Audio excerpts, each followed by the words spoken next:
वही कथा, वही रोज रोज वही चीजें, क्या सुनना कथा को। सेठानी ने कहा चले जाओ ना, कथा सुनने से आपका जो मति भ्रम है ना ठीक हो जाएगा। सेठ जी ने कहा कि अरे वहां पैसा लगता है, वहां जाओगे मंदिर जाओगे तो सुनैना जी पर्ची लेकर पहुंच जाएंगे, पैसा लगता है, बिना पैसा के कुछ होता नहीं। सेठ जी ने कहा कोई बात नहीं, चलो चलते हैं। आप कहते हैं, अलमारी खोली, एक अलमारी में से सिक्का सोने का निकाला। पहले सोना चांदी का सिक्का चलता था पहले जमाने में, आजकल तो लोहे का हो गया। पहले सोने का सिक्का चलता, गिन्नियां चलती थी। तो एक सोने का सिक्का जिसको असरफी भी कहते थे, क्या कहते थे? असरफी। वो असरफी हाथ में लिया और कथा सुनने के लिए चल दिए। अब कथा सुनने के लिए आए और बैठे, कथा श्रवण किया।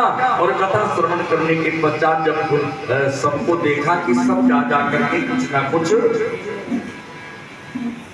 चढ़ा रहे हैं, तो सेठ जी ने कहा कि चलो मैं भी चढ़ा दूं।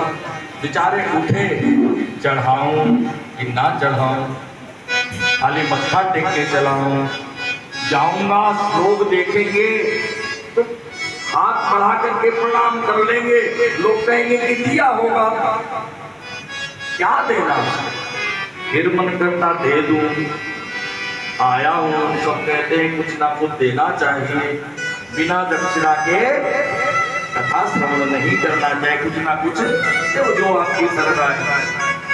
फिर वहां से सेठ जी उठे और मुट्ठी में बांधे हुए, और मुट्ठी में बांधे हुए सिक्के को जब आए तो फिर मन का चढ़ाऊं कि न चढ़ाऊं, चढ़ाऊं कि न चढ़ाऊं।